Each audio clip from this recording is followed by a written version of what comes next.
Haven't actually. No, haven't. Okay. Oh, very interesting. Okay. This is not like you would probably have experienced because I work on many levels at the same time. What it's going to be like is us just having a conversation, but then I'm going to ask you questions and also share. So it's going to seem like a normal conversation, but we're also going to be doing energetic shifting. And Oh, I okay. can talk about what's happening while it's happening. We may play around with the game metaphors since this is sort of the Mhm. topic and why you're here and what you're excited about, but it may go in many different directions, which is my favorite part. So, yeah, that's Sweet. basically the preamble. Yeah, yeah, yeah. So let me just start by asking you, like, yeah, what's your experience been with the lead magnet, which is why you're excited to jump onto coaching? uh, yeah, just share about it in your own words. I'm Okay. curious. Um, the premise was exciting. As probably the first thing that was exciting to me Mm-hmm. was just kind of a shift in mindset of realizing that the things that resonated, the games that resonated specifically uh, for me Mm-hmm. in my younger years and growing up, and Yeah. just in general, having those attachments, like Yeah. you fall in love with your favorite games, you realize how important they are to you. You think it's the music, the story, the characters that you resonate with. You think it's like all of these different elements that were put together. Yeah. Maybe even you like resonated with the person that the writers of the game and the creative directors of the game. But ultimately, there's some synergy of all of those things that combine that lead you to this like point where for me they began to be like defining moments. I can define Mm. periods in my life by the game that was being played at that period, right? Yeah. I find that very interesting because I think humans are, story centric. We're storytellers at the Yeah. heart of it, and that's how we communicate. And it's just another form of communication, although a very, very good one because it combines so many different elements, creative aspects, as well as like the hero's journey, like the tension elements and the tension and the release elements. Um, but I will admit, I had not deeply considered the energetic perspectives of those games up until recently. Nice. And it wasn't until like having that more focus on energy in other areas of life that led to the realization that hey, these games actually represented some significant energetic events as well. And That's so, amazing. So, go by ahead. the way, I just wanted to say, like, do you have your own podcast? Because the way you talk is very like eloquent and like as though you're talking on a podcast. So that's pretty awesome. I don't, but I'll take that to note. That's hilarious. You mentioned that. I love to talk. I Yeah, love to me talk. too. Shoot, if you um, want to throw a podcast together, let me know. We okay. could talk. Yeah. Yeah. I see your posters in the background. We have a lot to talk about. Lord of the Rings. Yes, absolutely, absolutely. Yeah, yeah, for sure. So what I love about games is so there's this concept, like you've probably heard the concept like life is a game, right? Mhm. Like, oh, you just need to treat your life as a game, especially if you're on X and you're like, oh, I just need to like gamify, this drudgery. Mhm. Like I hate creating content, so how do I gamify it, or how do I see it as a game? How do I optimize that? And I think that's like that's cool. Like that's better than nothing, right? You're starting Yeah. just to take agency. But my Okay. perspective on it is okay, yes, it's a game, but a game is simply a metaphor for understanding consciousness. Did I Okay. freeze? Okay. No, you No. didn't. I was just Okay. trying to turn Okay. off some of the alerts popping up. Yeah, yeah, yeah. It's a Okay. metaphor for understanding conscious, a very robust one as well. Yeah.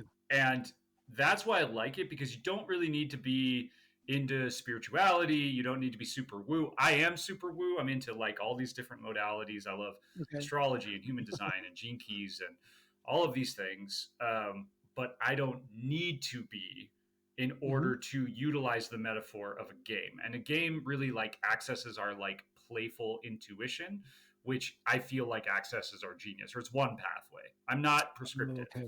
I right? like that. I like that a lot. Yeah. Yeah, yeah. So when someone says life is a game, my next question is, okay, but what do you think the rules of the game are? Hmm. What rules of the game are you talking about? Because there's like a million games, right? There's Hmm. Monopoly, which is like the worst game, worst designed game ever, right? Which defines a lot of our like current reality is like it's very Okay. like playing Monopoly or just trying to like get by and like get lucky and make money and this kind of stuff. Or there's games that are more aligned with how one would want to be. So that's the next question is like, sure, life is a game, great, but what do you want the rules to be? So I know I don't talk about that in the lead magnet because I feel like that's maybe a layer deeper than what I described, which is in the in there I'm describing like what are the core frequencies of the kinds of games that you love. And another way to put that, if you're like tripped up on the word frequency, Hmm. is state of being, Yeah. Yeah. or emotional experience is maybe another way to put it. I feel like it's more than emotions, but emotion is a expression of that type of energy. Hmm. Um, so yeah, that's why I love playing in this world because it gives us a shared vocabulary without us having to talk about like string theory and quantum physics Yeah. and Yeah. Yeah. like we can talk about those things and those things are interesting, but I what I really want, like my mission Hmm. is to democratize access to reality creation. Yeah. So you don't have to subscribe to any one religion, belief system, whatever, and I just give you the tools like here are the building blocks, here's to think about, Hmm. self-reflect on Hmm. your own paradigm and metaphor and such. I love that. Yeah, Simple and effective, I think. yeah. Super awesome. and Yeah. and it was there the whole time, right? Like games were always there. And what's really funny about it is that people think games are these frivolous experiences that have no intrinsic value. They're Hmm. just like for entertainment. Hmm. Now I know that is not true because I was a gamification consultant. So I used to play games for work, quote unquote, to like Hmm. understand and solve complex systems problems. But Hmm. for the average person, games are an entertainment, they're escapist, etc. And so that's why I Yeah. think we don't let the wisdom of them show up anyway. So I'm not I can go off on like a monologue here, but No, I think no. yeah, This is yeah, why we should start a podcast because I think both of us will go off on this forever. yeah, Because you're yeah. definitely right. Like even to the point where you mentioned speaking about it in frequencies, in terms of frequencies, Mm-hmm. is I think is very poignant because I come from the world of music, of like Mm. sort of mess with like messing with frequencies, basically. Yeah, I see that. Yeah, yeah. and and it translates very well to think like I understand that when we're trying to create specific timbres or specific tones in music, the Mm-hmm. frequency is very important. Yeah, And the relationships that you build between the frequencies is what creates the pleasantries or the dissonance in music. So it's a really great way of kind of connecting some of the dots to existing concepts that allow people to open up that mind. yeah. Um, that is not, like you said, physics or like quantum theory and string theory and like It's also uh, not dogmatic. It's not like it fair doesn't enough. need to be specifically. Um, I'm really not into people saying there's only one way to do something or succeed. Hmm. I was a Hmm. homeschooler. There Like, clearly isn't. I mean, yeah, there clearly isn't. so many ways to skin a cat. Yeah. So let me ask you this in terms of the coaching aspect of this. Like, where are you experiencing friction in your life, and what would you, how would, yeah, just like what's coming Okay. up for you to to talk about. I'm happy to open up the conversation more about that Hmm. if you like, or if you want to We can, just yeah, roll we with can it. take it wherever you want. Yeah, I'm cool with it. yeah. But in terms of friction, one of the biggest things that I've noticed is I have identified a huge execution problem Mm-hmm. for hard stuff for me. Mm-hmm. Yeah. Um, that tends to show up when either there's decisions to be made Mm-hmm. or there is a demonstration or presentation of skill that needs to be put forth, right? So, Okay. and the reasons that I've identified as to why that is because one, grew up in an extremely dogmatic home that had like very rigid rules, And so a Mm, lot of my decision making power was done for me.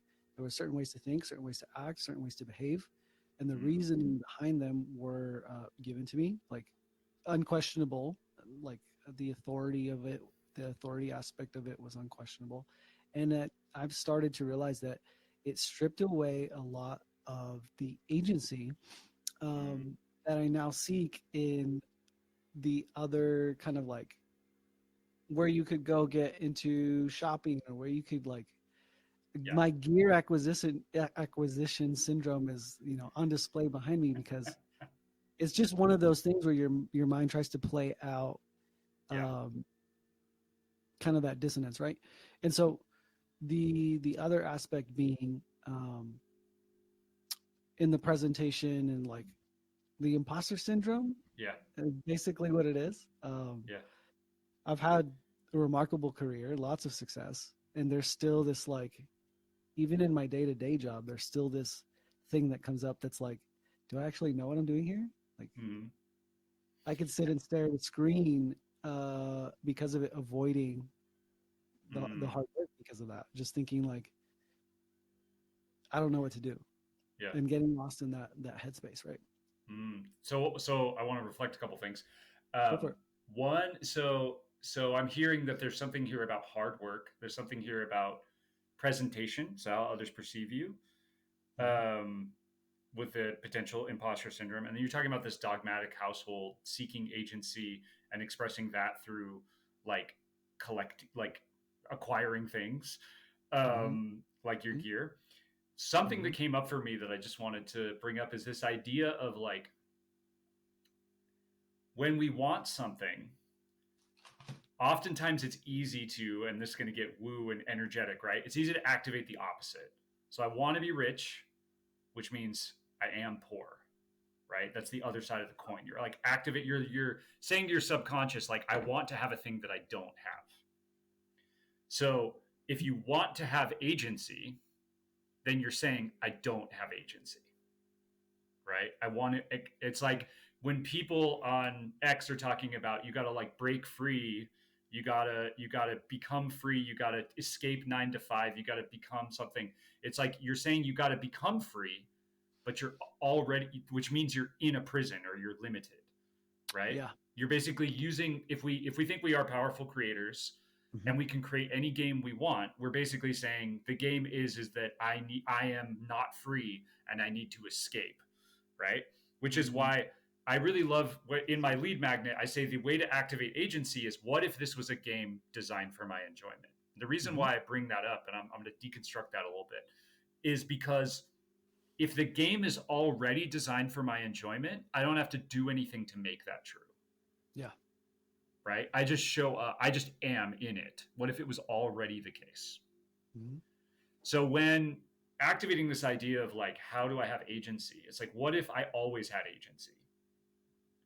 What would my reality be like? How would I perceive reality right now if I always had it? And it wasn't something that I needed to get, that it's not something that it's like this inner story of like, well, it wasn't like this when I was a kid, so now as an adult I need to continually live out this cycle. Not saying that you do, but saying that this Yeah. is a thing that happens with Mm-hmm. people who are tells this story. Yeah. Oh yeah. That So makes a lot of sense. Yeah, yeah, yeah. Makes total sense. what's coming up for you with that, Um, or just in general? Again, it's the reframing. To me, the most interesting thing is reframing it. Like Yeah. I understand where you're going with it and what you're saying because you automatically taking on that mantle of responsibility. I guess, like Yeah. in Yeah. a sense, um, you're no longer saying like I don't have the thing Yeah. that I need to be whole or fulfilled. You are saying no, I already am like at the onset, Yeah. and it's a very simple and very Yes. powerful shift, but definitely not something that I think comes easily or without work, for What sure. if it did come easily? What would that be like? Well, what I mean by Another that, magical question. that's a great question. Let me rephrase. Yeah. What I mean is the awareness of that does Sure. not come easily. Mm, And I think it's because a lot of the messaging that we Yeah. allow into our environment uh, tells us to the contrary. And I think that that's, you Yeah. need either some, you don't need, but usually comes with external, some external Yeah. influence that says, hey, did you know Yeah. that you are a reality creator Yeah. at the onset, Yeah. right?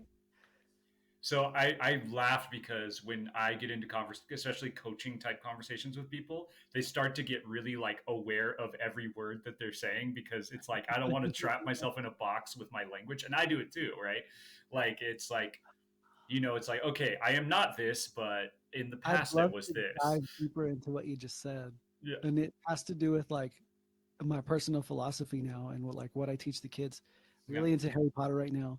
And one of the biggest things that I'm trying to teach them is the power of their word. Like mm, that their language can create and destroy. And that mm-hmm. it's fascinating to see like we built wands out of Legos, we just carry them wherever we go Yeah, because that's what we do. Um, but it's funny when I tell them like you don't have your wand with you so yeah, that and I do so you have to do what I say. Like it's the game, it's the rules that we kind of created about the game. yeah, But I'm trying to teach them that like when they don't have the intention, when mm-hmm. they don't choose to pick up their like their words Yeah, and be intentional with them, yeah, they're at a disadvantage and a severe one at that, especially in an environment that maybe doesn't have the best intentions for you, right? yeah. So I I want love to. that you mentioned that power of Yes, language to be able to like put us in a box and also like to take us out of that same. yes, exactly. And I would say that language, English specifically, is not a inherently sovereign language. It's not a Mm. language that defaults to giving you most optionality or freedom. You have to learn how to speak in Ah, such a I way that think does that. not to get too deep into the woo or Yeah, the no, weed, get deep.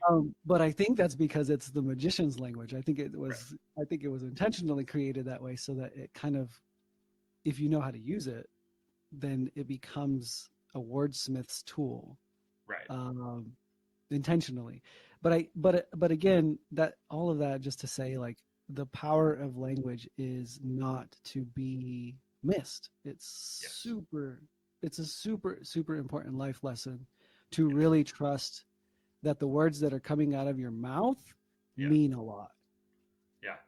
Yeah, yeah, absolutely. And I wanted to say about the personal development industry, um, the paradigm. So I'm big on paradigms. Mm, When I'm like scrolling X or any social media, what I'm not just hearing like seeing the language that people are using. I'm seeing mm, the paradigms for which that language is emerging. Another way to put that is okay. what game are they playing? What are Oh, the inherent rules of that person's game? Right? The mhm, paradigm of most personal development is there's something wrong with you. It needs to mm, be fixed, and this is how you fix it. Right? yeah, yeah, And the problem with that is you're basically shooting yourself in the foot before you even start by saying there's something wrong with me. yeah. Now, of course change can happen, but again, if we use the metaphor of a game, it's not like you start out the game hating it. Right? Mhm. Usually the game is fun from the get-go and then it only gets more fun. It's not like the game is a terrible experience or something you don't want and then it gets better. Yeah, that's a No great. one would play Yeah, that that's a game. great. It's almost like the 52 card pickup where it's like if you know the rules, you probably don't want to play. Yeah. You want somebody else to play, sure, Yeah. but Yeah. you probably wouldn't choose that yourself. But Yeah. that's And yet we probably one of the few games that I can think of that is like that, right? yeah, we can and so we can choose to basically choose the paradigm through which the game we're playing. And the Okay. way now the thing is we've got these subconscious stories that are running in the background that sort of limit the paradigm that we are playing in. That is one way to perceive it. That's oftentimes the work that I do. It's Mm, hearing what is limiting and then offering reframes. So when you said uh, it's hard to be aware, right? Or it's hard to do this work. So Okay. what if it was easy? Or what if it was only hard in the past? How could it be now? Interesting. What would it be like if it was easy to be aware? Shoot, then we wouldn't have any problems, would we? I'm kidding. Well, I'm so kidding. another way to think about problems, right, is challenges. So it's not Yes. that there wouldn't be stuff happening, right? It would just be you would be perceiving it differently, and you'd I, be able yeah, to yeah. understand how you're perceiving it very quickly and be like, is this how I want to perceive it? Let me like alter that perception. Boom.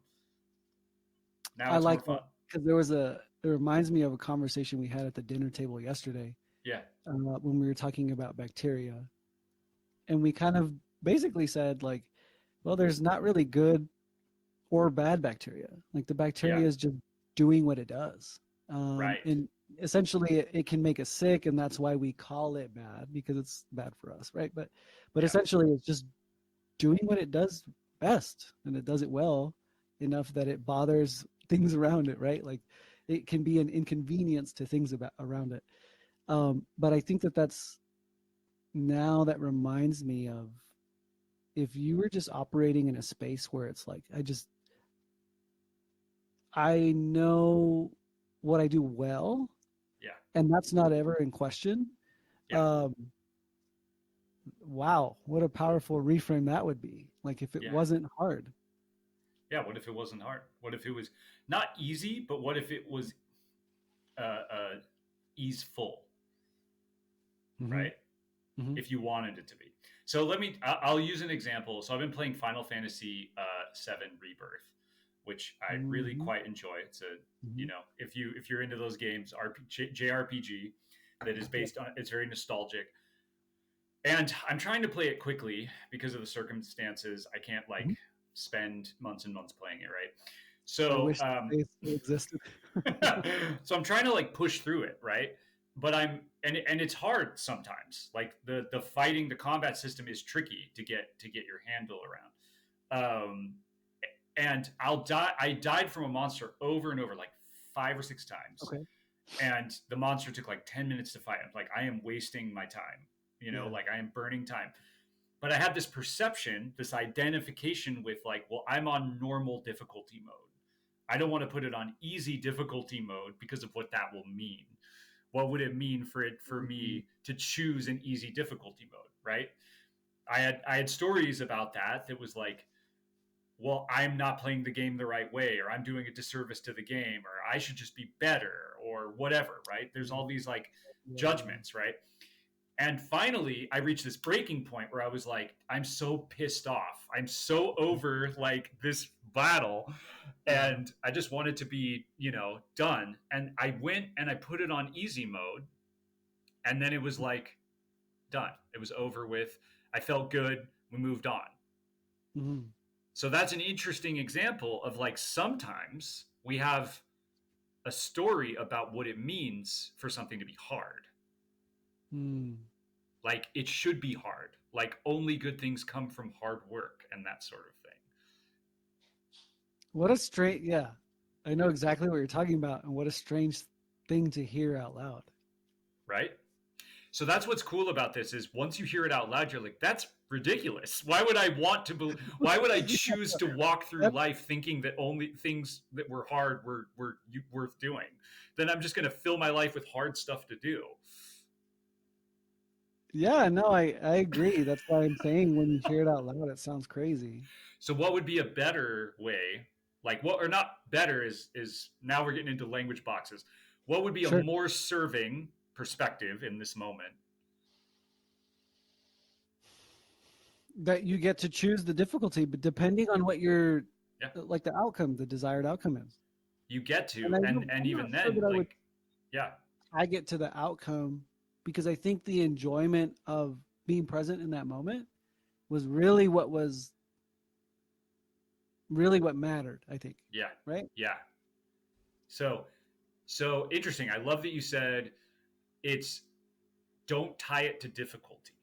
So a big thing that we get into with English and with stories is conditional phrasing. This equals this. right? Mm-hmm. That's what we talk about unconditional love. It's not some airy fairy thing. It literally means love without condition, Mm-hmm. Mm-hmm. right? When I talk about frequencies, we want unconditional frequencies, right? What Mm. would it be like if I was to just feel agency regardless of whatever was happening? I don't need to buy stuff to feel agency, right? I don't need to whatever it is, right? Whatever condition. I don't need to Mm. satisfy a condition to feel a thing. I can just choose to feel that thing now. So when you take away the condition, it actually frees you up to say, I can do hard things if I want, but the outcome is not dependent on whether or not it's hard. Yeah. Yeah. Yeah. Like I can get great outcomes if I do something that's easeful, and I can get terrible outcomes if I do something that's hard. It's not dependent. Yes. Yeah. So then we can do things in more easeful ways. So it's interesting. The thing with imposter syndrome that I've been finding is that I seem more like an imposter when I am trying to be someone else, when I'm trying to be perceived as someone other than I am. Because the Okay. story is I am not good enough for whatever reason. Like me as I am not good enough. It's interesting. I was thinking about this. Let's get Yeah. really meta. Um, the recording, this is the first recording of this experiment to do live coaching and Yeah. record it and show off what's possible, right? Yeah. I was like, what should I dress as? How should I dress? And what should be my background? And I was Yeah. like, well, the story I want to tell is it doesn't matter. The story I want to tell is it's the clothes I went to the dentist in, you know? Yeah. Yeah. And it's also why I chose to keep doing. I could have said, you know what, I got 3 hours of dental work today, and I don't want to continue. Can we do this a different Mm-hmm. day? But the story I Mm-hmm. wanted to tell myself is it doesn't matter. It doesn't matter what you did before. Like the right, you get the right outcome. You get the most serving outcome regardless of what you do. Mm-hmm.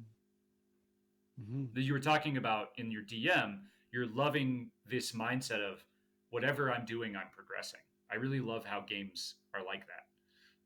And that's Yeah. the same thing is it's unconditional progression. It's like progression that is not based on what has happened. You just continually progress, just like in a game. In most games, especially now, everything's gamified where like you just run around and it's like you ran 10,000 virtual steps. Good job. You smashed 10,000 virtual boxes. Good job. But we don't do that in our regular lives. We say, unless I do this like very narrow set of actions, then I'm not worthy of celebrating myself. I'm not worthy. I don't get gold stars. I don't. The system doesn't reward me. That's so strange to see now, because it's like you could rattle off a bunch of different games and all of the rules that they came with, right? That are kind of just ridiculous and nonsensical and arbitrary, and you Yeah, it's almost like the yeah, achievements in those games are achievements in and of themselves. It's kind of yeah, regardless of the rules, right? yeah, yeah. I mean, I from a behavioral science perspective, what I would always tell clients is like you have what's called the man, so I've forgotten it. There's basically an effect in behavioral science where no matter how much enjoyment someone is having, if there's not some sense of progression tied to it, eventually they will quit that activity. So no matter how much fun you're Yeah. having in a game, unless the game gives you a sense that you're moving forward, you'll Mm-hmm. eventually say like this is a waste of time. Interesting. And that's why we stay in them. And that's why it's so important when we're doing things like being entrepreneurs, which is like this weird like amorphous journey where there's no path, right? Yeah. And anyone who tells you there's a specific path is probably just talking to you from their paradigm.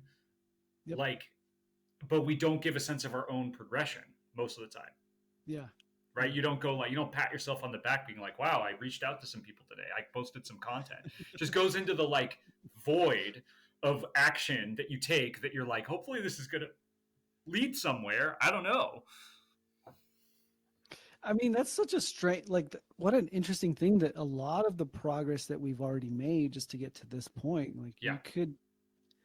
you could define it in so many different ways. Yeah. Like Um, how Oh yeah, what were you gonna say? I was just going to say, and then, but we don't. We just kind of leave it as a bygone and say, well, that's done with. We Yeah, don't worry about it anymore. yeah, I'm worried about the next, what progress looks like in the next right. 6, 12 months or whatever. Never patting ourselves on the back for having gotten to this point in whatever terms Never we set. feeling good, like depriving ourselves Yeah, of the exactly. very Yeah. feelings that we want to have, that we're doing this all for. Yeah, no, definitely.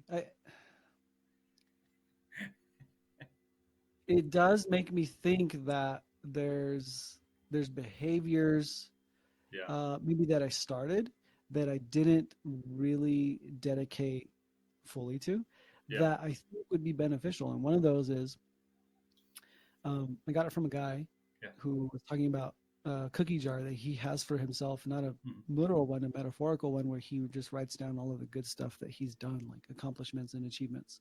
Yeah, And then he puts them in the cookie jar. And then yeah, whenever he's feeling less than, he'll look at that cookie jar and yeah, go through his achievements and accomplishments and all that. yeah, And I have one for myself. I wrote a bunch of stuff down. yeah. Um, I definitely don't use it near often enough. Nor do I sit there and think, how else could you, by what other rules, by what other metrics could this be viewed in that would reframe and bring like a whole nother facet to it? Yeah. Yeah, yeah. So let me just ask you, like, how, what progress have you made on your journey? Since when? Yeah, since uh yeah, this beginning of this year. I'll say that. Since the beginning of this year, I would say that knowledge, Yeah, acquiring knowledge has yeah, been massive. Like everything's been at a rapid pace yeah, in terms of what I know and what I don't know. yeah, For how to like get business, generate clients, like how yeah, to get yeah, in front of people, attention. A huge list, right? yeah, yeah. And it's been, um, I guess the I don't think it's that great Mhm. because there isn't like the outcomes that I thought I'd be seeing where it's like Exactly. we should have X, X amount of revenue, we should have X amount of clients. It's Right. already been 2, 3 months. We're already passing up Q1. Yeah, Like yeah. is Q2 gonna go this bad? Hmm. Um, bad. It's interesting Yeah, to say all of that out loud yeah, when thinking about the framing, the rules, or the paradigm. Yeah. yeah, yeah. So what I'm hearing from that is the paradigm is, unless we reach these goals that we set, we can't feel good about, like, the progress doesn't really matter unless it leads Mm. to the outcome that we desire. Something like Yes. that. That. Yeah, Yeah. Yeah. Yeah. yeah, Hmm. for That's the sure. way it feels. That's the way it feels. And that's Yeah. totally normal. That's the way we've all been trained to think about it. Right. I, Hmm. for me, there's this story that's like, well, if I could feel good about what I wanted before even achieving it, then why would I ever do anything? Like, why would I do anything other than just like Yeah. mess around or whatever? Um, and I think there is some interesting merit in that, because Definitely. I disagree that we wouldn't do anything if we were content. Hmm. I think that I agree. humans like to do things. Like, I like to be on call. Like, if I had $1 million and didn't have to work, I would still have calls like this because I enjoy it. This is fun. Yeah. This is like, Yeah. This is a ton of fun. it's a ton of fun, right? Yeah. So I would still be doing that. It's not like I'd be like, well, I've already achieved the $1 million that I wanted, so no more things I do for fun. Like, I just sit around and do nothing. Like, so I disagree with that. Hmm. And I also think that there is this thing about, if you're not liking the action you're taking to get to the end destination, then you're not going to like the destination. You either won't get to the destination, which has happened to me many times, Mm. or you'll get there and you'll be exhausted, or you'll hate it, or it won't be like what you Mm. thought it would be. So a big thing that I think about is, well, what do I already like to do, and can I build a business around that? Which is actually what this is about. To get meta again is like, well, I love this is like to be transparent. Like, I feel like I'm not very good at playing the rules of social media. Like, I'm not good at getting engagement, comments, followers. Like, I've been on there. I've been on X, like trying to seriously, like semi seriously, build a following for like 2 years. Hmm. Uh, and I have like less than 500 followers, right? So Hmm. by most people's definition of success, of like what you're supposed to be doing on a platform, uh, then I'm not playing by the rules. But what I found was interesting is that I could easily have conversations like this. I could easily meet people who were like, "Yeah, let's jump on a call," and then usually we jump on a call with even less like context than you and I are on this call. Like, Hmm. usually we're just like, let's talk like about this or that thing that we're interested in. Yeah. And sometimes it gets coachy, and sometimes it gets collaborative, and sometimes it's like, but it's always interesting. um and then I had the thought, like, well, how could I build a business around this concept? How could I build a business around the thing I'm doing already that I like to do? Hmm. Hmm. And that's what leads me to doing things this way. Instead of, I wrote a post a couple days ago, which is like, don't let social media's platforms define the rules of your game. Hmm. And so when you think about like, what game would I like to play, like, what game would you really like to play? I know for me, like, yeah, of course I would love the outcome, but if I'm gonna choose the game on the way to it, then it's gonna be cool conversations with people where we talk about inspiring things and it's interesting, and then new possibilities show up. Hmm. Yeah. So for you, like, what is the game that you want to be playing? That I would want to play. Yeah. Interesting. Interesting. Um, the first one, there's two games that come to mind. The first one is Ocarina of Time, Uh and huh. that's probably because it's the most like that is the game in my Yeah. mind. Yeah. Yeah. um, but that does bring with it this sense of like, okay, the hero's journey, and it's Yeah. on path he didn't choose or like circumstances he couldn't Yeah. control on this like trajectory that's going to take him to bigger and bigger challenges, although he doesn't have to encounter those challenges until he's Yeah. ready for them, right? Um, but essentially, that's like on the road to greatness in a sense. Mm. Um, of course, he's none the wiser and not aware, but he has a massive responsibility and a massive task to do, right? Yeah. Um, they're in a nutshell. But there's so many other aspects of the game that are like super intriguing and super exciting for Can me. Can I ask you about the That road to resonate. greatness? So, how do Sure. you know you are in your real life and whatever it is you're doing? You said you're trying to find clients, you're trying to, generate revenue, whatever. Mhm. How do you know you're on the road to greatness? I would have to say that that's because I've chosen to be, and the reason I've chosen to be is because I respect the what it has taken to get here in the first place. Mm-hmm. Um, for me, there's a massive awareness of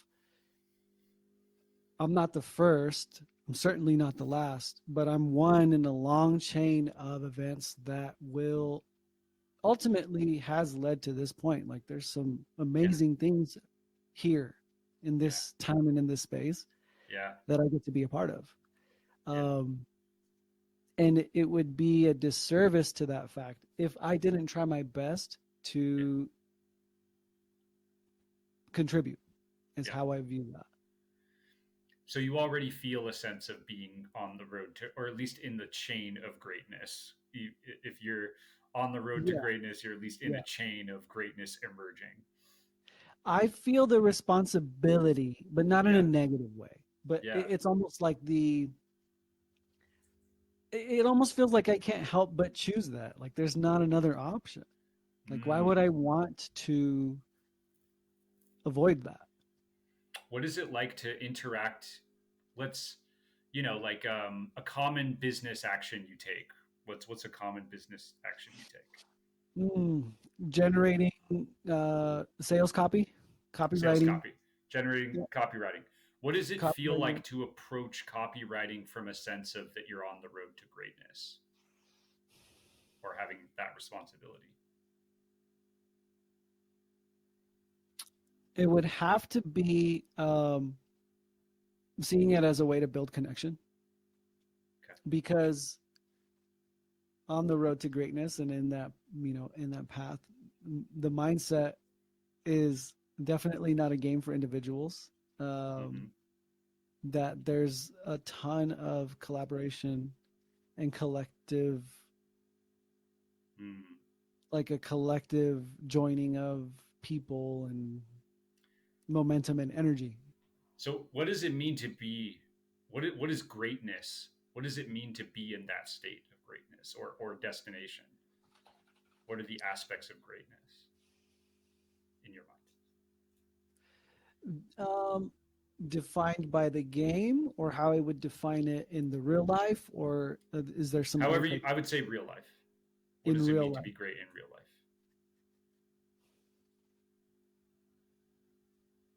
It's going to sound silly, but not shying away from the hard stuff.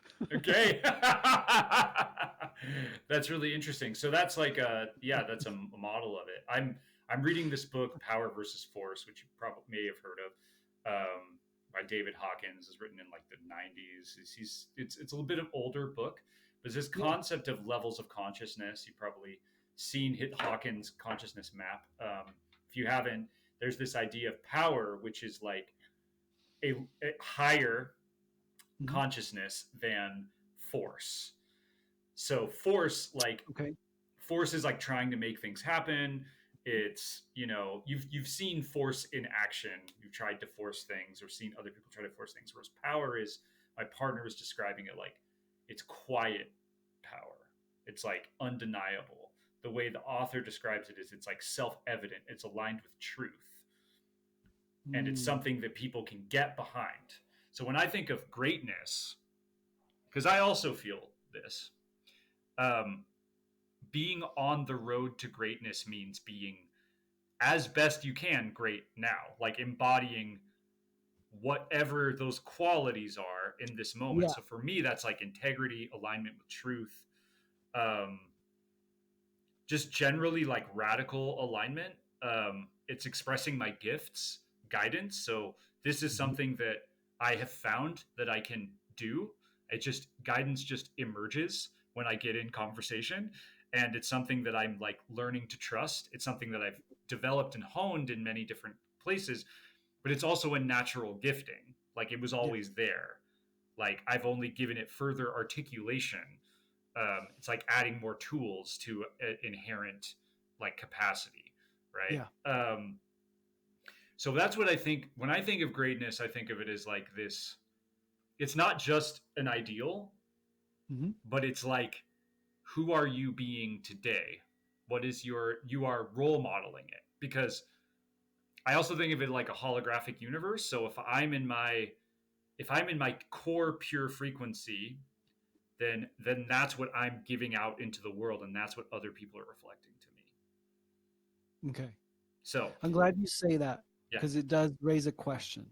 yeah, For what's your me, question? it's the idea of what you were saying of like embodying greatness. Yeah. And what came to mind was like the picture of marble or granite Mm-hmm. in its natural state, still impressive, Yeah. um, monumental, but we have taken that and kind of added this like aesthetic quality to it that we Yeah. then define as beauty. Yeah.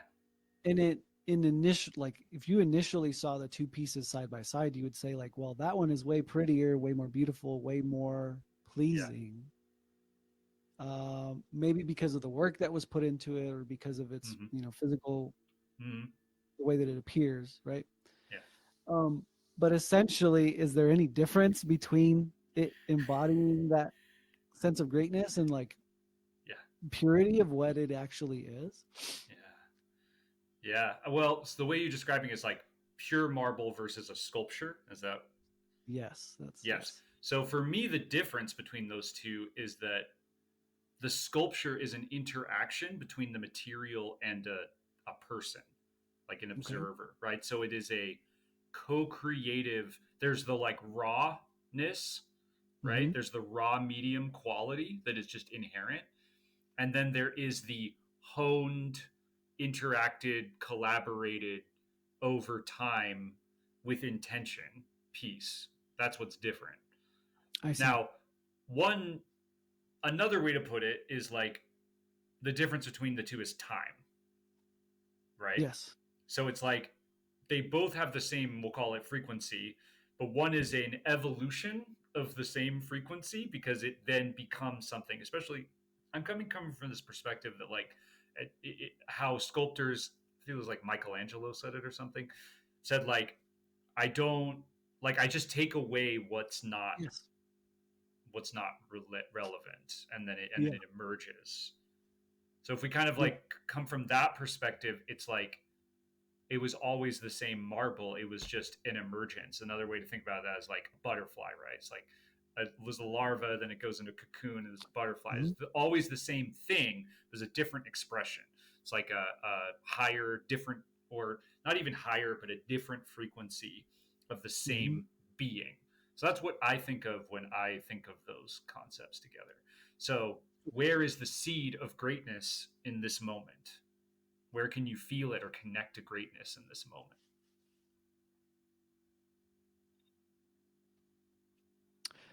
I am doing what I want to be doing. Yeah, Um, I'm doing what I feel like I should be doing, and I only mean that to say, yeah, as defined by me, yeah, right? And like the people that I'm collaborating with and that are yeah, important in this space. yeah. We've made that decision together to say, like, this is an ideal that we want to embody. Mm-hmm, And that ideal or embodying that means we're going to do these things to mm-hmm, on the journey, on the way there. Um, and so, and the seed itself is being a part of it, like mm-hmm. choosing to be,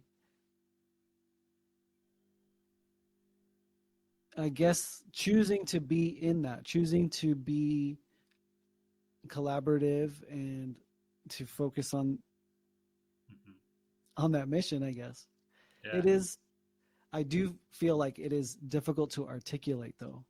yeah. Um, That's a good takeaway or actionable is like, where am I already living greatness and where can I basically?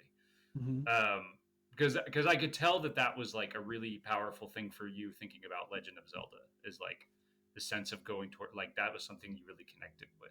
And when we think Mm, about the frequencies that we love in games, another way to think about it, because I talked about this idea of like this core truth frequency of self.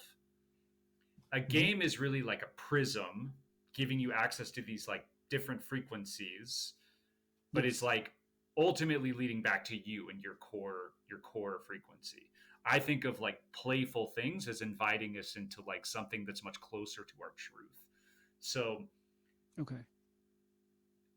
like greatness is not all of you, right? But that's an example of a frequency that you resonate highly with. So I think of it as like it's a reflection of that prism. You know, the like Oh, pure light of you becomes a frequency of that, which is why that becomes a in a sense an ideal to strive for, something to embody, something to be in this moment, and okay. then that gets you closer to like being in your like just core frequency in general, right? You may Hmm. see it as greatness now, and that there's an aspect of it, but it's funny, like even a concept as big and heady as greatness is actually just part of who you are because you are infinite, you are a Yes. multidimensional being. Yeah. Yeah, yeah. It's like thinking about because we again with this unconditional thing, if we put stuff way out there, one day I'll be great. One day I'll embody this. When? And what will it take to get there? Do you need to cure cancer? Like what needs to happen in order for you to become great? And what does it mean? And what would happen and who would benefit if you were more in your greatness now? Fascinating question, because I would say I already embody that. Nice. And that is funny to me Yeah. because the way that you frame it, Yeah. I already have all of the things that I would Yes. consider that. Yeah. Yeah. And I think this, like, starting the business, starting the venture, and like, Yeah. is just a matter of amplifying and expanding that same thing. Exactly. And let me go back to the thing we said before, which is what if this was easy? So the Hmm. easiest is if it's already there and you're just like, oh, it's already here. It's like, have you ever been like looking for your phone, but you realize it's in your hand? Yeah. It's like that. It's like you're like, oh, but I already embody that. And so the cool Hmm. thing with that is that deals with imposter syndrome, right? Because if you're already great, if you're already embodying it, then you have nothing to prove. You have no person that you're Hmm. becoming that you need to become in order to be, you know, be ready to be here and to do whatever it is, whether you're giving a presentation or trying to Hmm. amplify your message or get people on board with what you're doing. Like all of those things are, it's funny because, and as we become like more aware and we reconfirm this for ourselves, then reality starts to match it. Yeah. Like reality Yeah. starts to reflect it and confirm it. People start to go like, thank you, wow, you're so like, not an imposter, right? Like Yeah. No, you're right. You're right. It's okay. So I think that takes care of the imposter syndrome there. There we go. boom, imposter diffused, achievement unlocked. Yeah. Basically. And this, but again, that this is what I love about the whole process, and like the way that you have Yeah. articulated it, and Yeah. and put it together. It's not that it's new. It's not that like you came up with something novel. I mean, yes, you did. I'm not trying to disparage. It's fine. Um, Yeah, I get what you're saying. but what I mean is, like, it's a different facet Yeah. that is allowing a much faster, uh, more clarity. It's reducing Yeah. noise and it's Yeah. doing it faster. Yeah.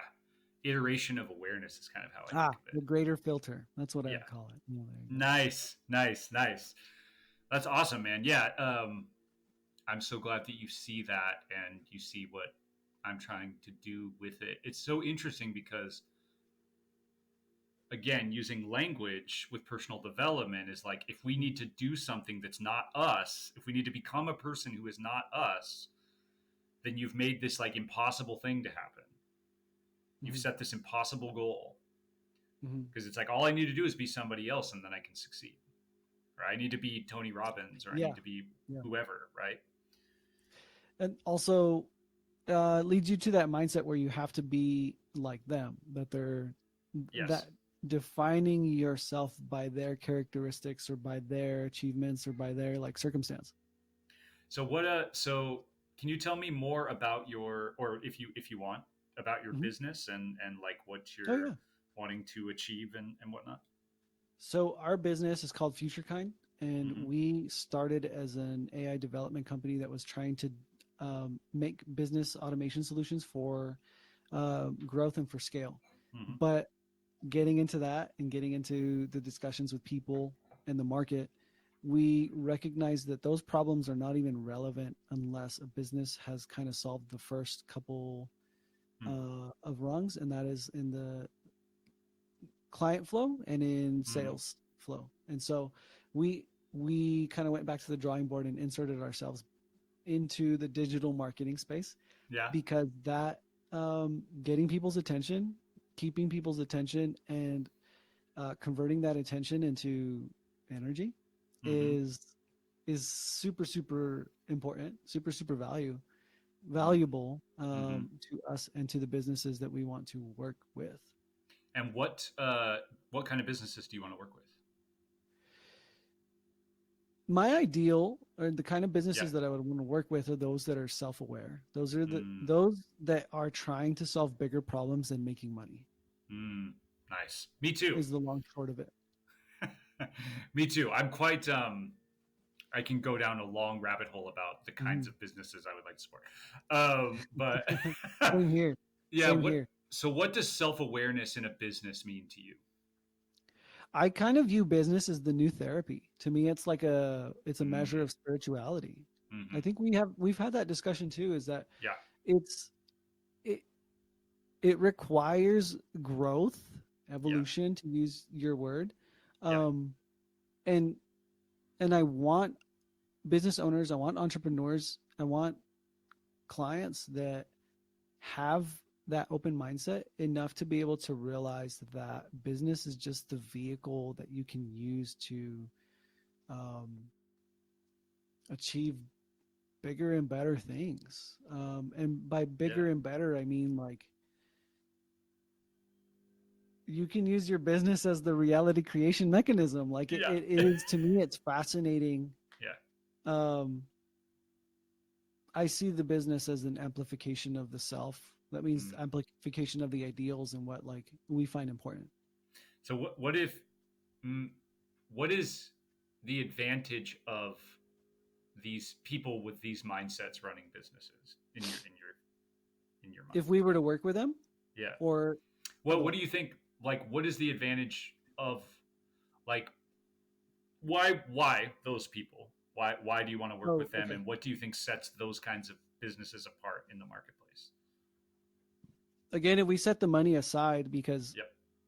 like making money Yeah. is ultimately different and requires different skills Yeah. than making um, something valuable, I think. Yeah. And because Nice. we view money as the store of value, Yeah. changing that paradigm itself, that perspective Yeah. of what constitutes value for Yeah. humans, is what Future Kind is all about. That Hmm. we want to make a future kind of business Oh, by that's making a amazing. future. That's the perspective. It's a future kind of human that is now disconnected from that traditional um, definition of value, and we I've want literally to embody that.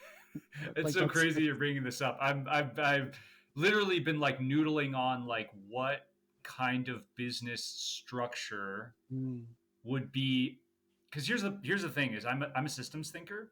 As mm, much as I'm super woo, I'm also a systems thinker. So mm, um, non-judgmental, being unconditional exists also in systems. I'm not going to go down that rabbit hole. okay. Systems are a very non-judgmental way of mapping a thing, right? Yeah, yeah, You yeah, yeah. show me the structure of a system, and I'll tell you the outcome, basically, right? Mm, So a lot of times people are like I was really into conscious capitalism back in like 2007. I was like, this is it. This is the new way, profit, purpose over profit, etc. Right? mm, My naive self didn't realize that, sure, mm. that's great, but then if you have a system set up that's like it trends towards extraction, right? Mhm, Uh, yeah, I guess I'll say extraction.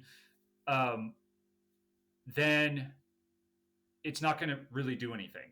Like we're going to move like 1% towards like yeah, an yeah. ideal world, right? Um, so I've been thinking like, what is the structure?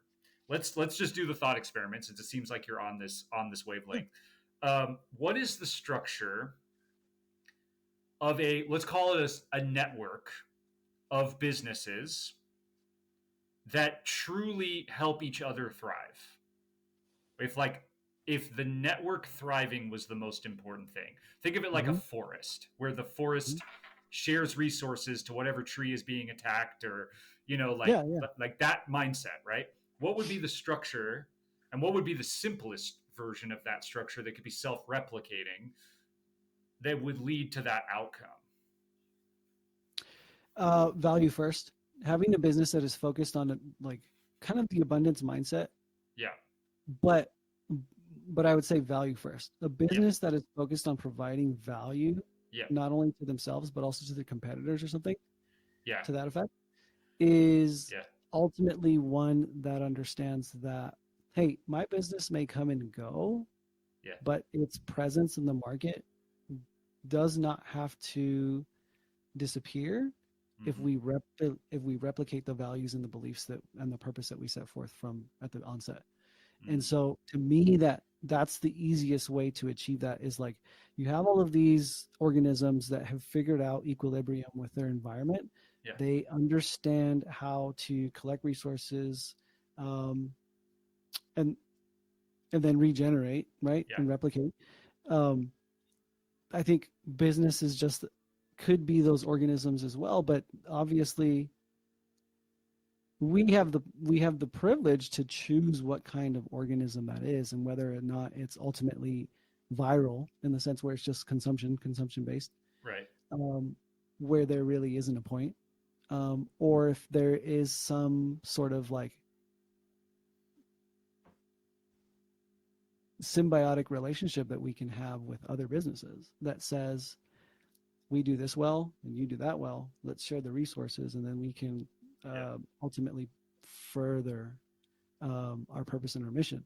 But I think it starts with setting up the values and the mission of the business in a way that is easy to communicate to others and that helps others gravitate towards that same mindset. And I So think I the way that it's yeah. done is through value.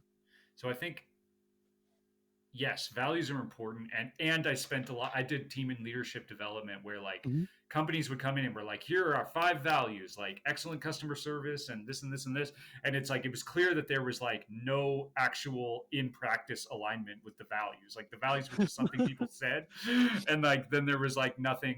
So there needs to be another step where you embed the values in the system. Oh, okay. So let me make one quick clarification. Yeah, yeah, Because when I say value, I yeah, don't mean those things. I yeah, don't mean yeah, we want to embody like a people first company and we yeah, want yeah, yeah, to be like a change in the world or whatever. yeah, When I say value, what I really mean is there is some transfer of energy, some contribution that a yeah, business can make that yeah. is intrinsic in its value. Some of Mm, that is idea, some of that can be service. It doesn't really matter what it looks like. But if the business, like at me as a business owner, if I understood, I built up a great business, we have a ton of technology. I want to see what happens when I put this technology in the hands of somebody smarter, mm-hmm. better, and faster at implementation than me. Yeah, Because now I understand I'm not going to make the money. Boo hoo. Like that was never my purpose at the start. There's something different that happens when you start to realize if I had passed on the knowledge, like if I was just one of the shaman, the wise men of the yeah, tribe that said, everything I've learned up to this point, it's yours now. yeah. You take it from here. I want to see how far you can take it. Yeah. That's what I Nice. I love does that. that translate different or does that Yes, okay. definitely, definitely. I love that idea. So my philosophy and the way that I've expressed it in action, like I've been thinking to myself, again, to get very meta, I'm trying to create a coaching or a consulting kind of Mm-hmm. business around this gamification idea, I guess. Gamification merged with spirituality, like Yeah. gameful, playful, something, Yeah. right? And that's just because that's the easiest thing to sort of, that's the easiest through line, Mm-hmm. right? Not to say that I couldn't, like, I had a guy message me and he was like, dude, I was so addicted to games in the past, I can't treat your thing like it's a game thing. Can I do it with filmmaking? Can Oh I do yeah. it with movies? And I was like, yeah, sure. It's the same concept, right? You're like Yeah. taking an idealized experience and extracting desired experience out of it. So, Mm-hmm. but I can't be the guy who just does everything, right? You have to have a niche and Yeah. understandable like face, Mm-hmm. right? So, so I'm trying to create this, right? But I'm like, I don't want, even if it means I'll be poor, to create an extractive business model because I want to live the truth of that. We'll call it greatness, right? The Mm-hmm. unique frequency of mine, which is sovereignty, which is it's like I can't say I'm going to do something different and then create the same business model that then is extractive and Mm-hmm. whatever, right? Like that doesn't match. So Yeah. so I was thinking like, all right, well, what's the first step to creating a business like this? I guess a lead magnet. Well, instead, let me basically distill all the wisdom into a lead map. Instead of giving away like this little thing that's basically Mhm. valueless, you could Google it or whatever. Let me like distill it into something that someone could use in a fractal sense. Like it's a small version of the bigger Okay. thing, but it's not Okay. different qualitatively than the bigger thing. Yes. And now I'm like, well, let me just give away coaching for free and see what happens. Like I'm basically using anti-strategy. like I'm using strategy and anti-strategy. So I'm curious for you with this mindset of creating this new kind of business, what would your advice be to somebody like me who doesn't want to be in the old paradigm? Mm. Not to put Find you on the like-minded spot. people. No, no, find like-minded people, and Yeah, then the use your network analogy, yeah, and start to build up a network of people that you can collaborate with, yeah, and start that can accelerate yeah, and amplify what you're yeah, doing already. yeah, And then make sure that it behaves like a mesh network, where if one node goes down, yeah, then the rest of them can pick right up off where it was, where kind of the resources are distributed, yeah, the brain power, the yeah, nervous system is distributed. Um, if if the discussion is how do we monetize that and turn that into money, that's a completely different discussion. But in terms of, it is, but yeah, in terms of how to like accelerate the what you said, the ease of access to reality creation, yeah, if that's the mission, then yeah. absolutely, The mission it's is about that while having enough money to pay the bills. Basically, I don't need to be a yeah, millionaire, but it would be nice to have some reflection of value, also with like with thriving. the way I think that works then is going to be you're kind of like the pioneer. You're Yeah, gonna you're gonna trailblaze and yeah, set up a system that is really good, really effective, and can be replicated. yeah, And when that happens, then you can monetize the implementation of that system, yeah, because other people, you can give it away to those for free that are self-starters that can do yeah, their own thing. yeah, There will be a whole nother group of people that either don't have the time or don't have the willpower, or a combination of things, yeah, to be able to implement, and that's who you service. And then there's an entirely different category of um, from individual to business, right? Like, so you can do that on the individual level, and yeah. then you can do that on the business level. Nice. And I think it's necessary and required on both, Yeah, in yeah, both regards. yeah. Definitely. Um, I just think I see both people and businesses as energetic entities. They follow very Mm-hmm. similar rules for their Mm-hmm. own evolution. And usually people are either intrinsically part of or at least stewards of businesses. So there's always some human element to evolving something. Yep. Um, what's interesting is my philosophy has basically been like the ways of monetizing what I've done in the past. I've had challenges with monetization. And so my desire my strategy is basically just flood the zone with value, flood the network with value, Mm-hmm. have value packed conversations. And when I say value, I don't mean regurgitated paradigm bullshit. Old Mm-hmm. paradigm bullshit. I mean consciousness, and I mean high frequency, which means resonant with me frequency, because I Yes. know and I have lots of overwhelming evidence that that is the most valuable thing, and that is true of all people. Is not I'm not Mm. unique or special that way. Yeah, yeah, yeah. But okay, so then take that little concept and then think about it this way. So if you were to partner with business owners that have Yeah, figured out some way to provide value to market, right? yeah, yeah, And you unlock something for them yeah, that is going to amplify their abilities, yeah, then you can directly benefit from what's going to happen in that equation, which is they'll yeah, provide more value to the market, yeah. and you can have some sort of performance based incentive for how much, Right. right, Yeah, value they provide. And I yeah, think if you find those founders that are like, heck yeah, man, I love that idea, because if you help me become more powerful Yeah. and you unlock something for me, that their understanding of that value for me means value for you Yeah. is, it's a no-brainer, I think. Yeah. I think it Yeah. is about identifying that person and making sure that that's who you're working with, right? Yeah. I'm starting to see that that's the way, and that there's like something here about, for me specifically, not that this is a coaching call for me, but it's a given thing.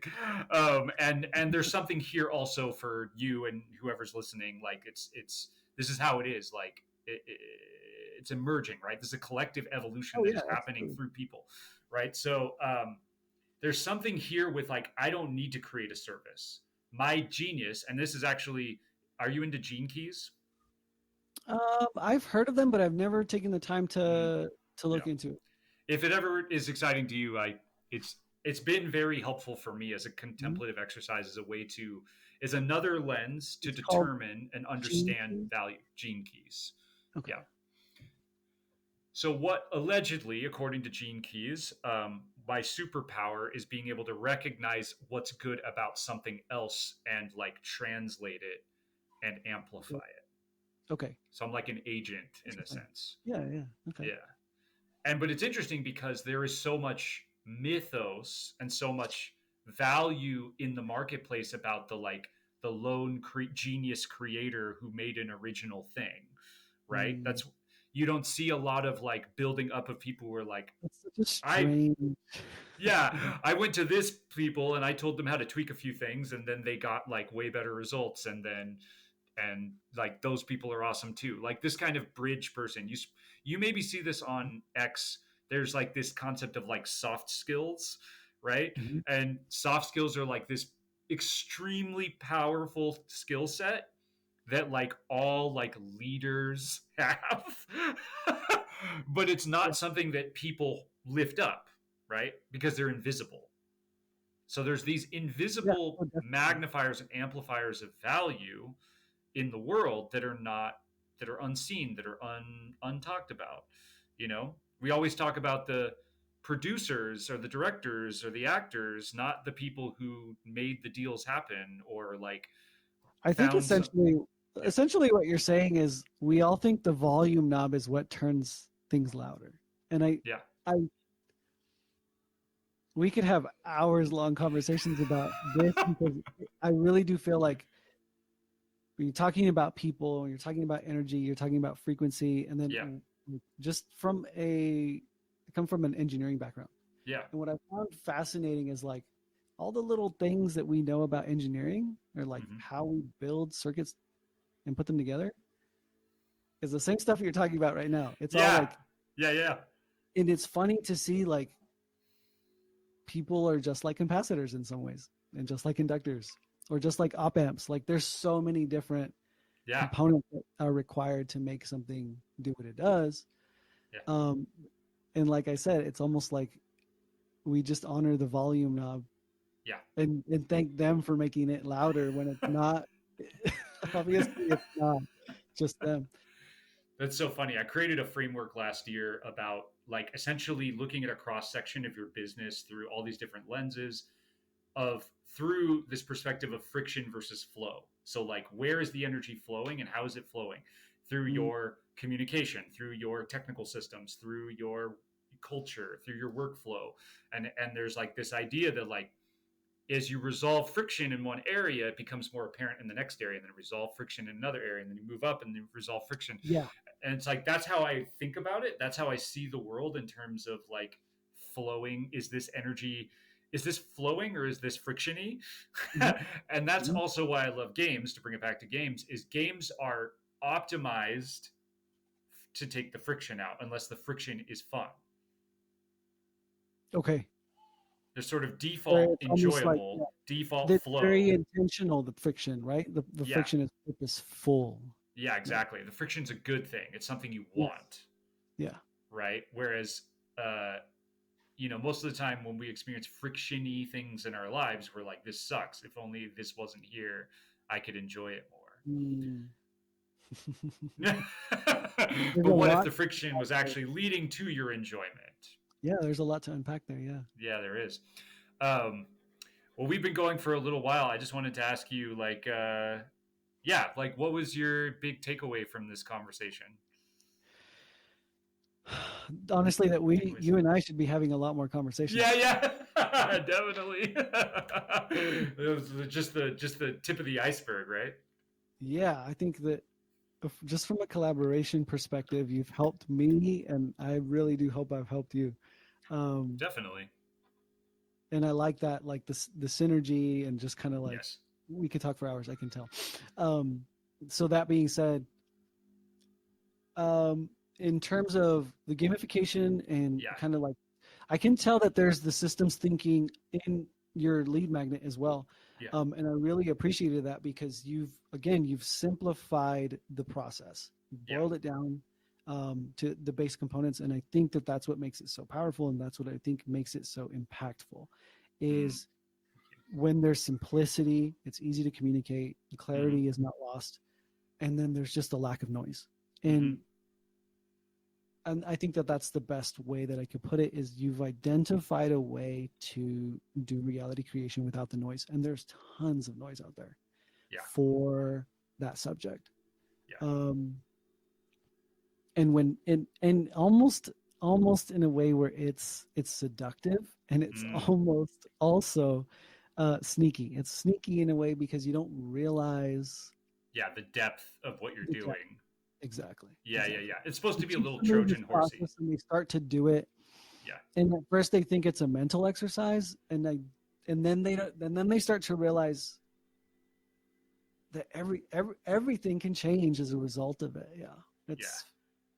it's an incredible thing for Oh, sure. thanks, man. Um, That's really amazing to hear. so I love it. I love the lead magnet. I love Yeah. the gamification process.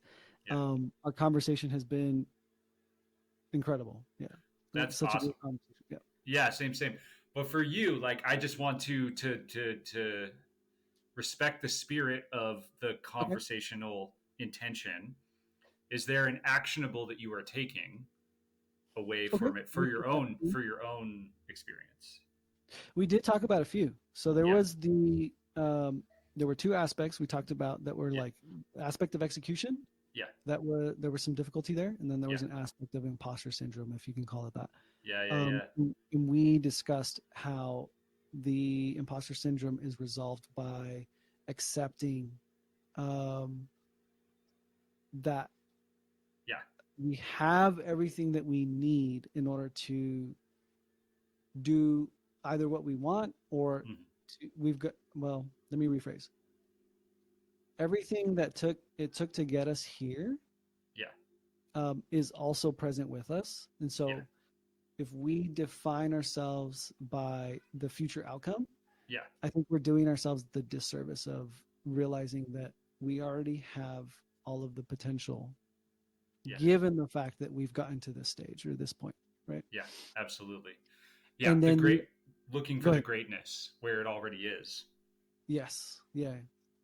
Yeah. What were you gonna Yes, say? exactly. Just acknowledging that the greatness is already there, yeah, for sure. Yeah. And then the other thing about execution is, um, I'll keep it in that same frame. Is that if you accept that the greatness is already there, um, Mm-hmm. then what you do or like what you choose to do is is up to you. Like we have talked about, how do you define the rules so that Yeah. they're more serving? Yeah. And I think that if you accept that, um, execution Yeah. is maybe just a distortion, or like thinking that it's a problem of execution Yeah. is really just a distortion of, because I'm not seeing this outcome, so Yeah. there's something wrong with the execution, or there's something wrong with the process.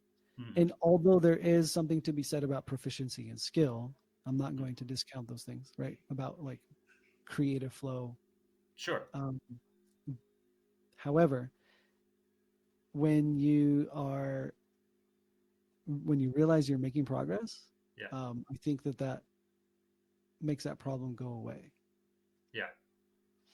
Yeah. It's not. I mean, again, to put it in the game perspective, like you're always getting better at a game, but you're always feeling good about it. The Hmm. fact that you're getting better doesn't make you feel bad or you're not good enough yet. Yeah, Usually yeah, the game makes you feel good regardless of what level of skill you're at. yeah.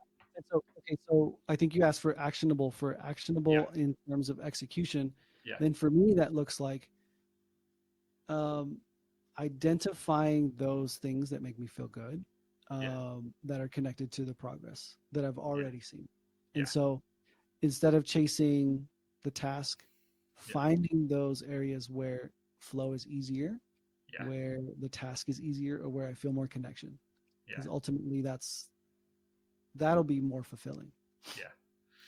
Awesome, man. Thank you so much for that. I'm going to stop the recording because I feel like that's a good place to stop, but we don't have to stop the conversation. Yeah, I'll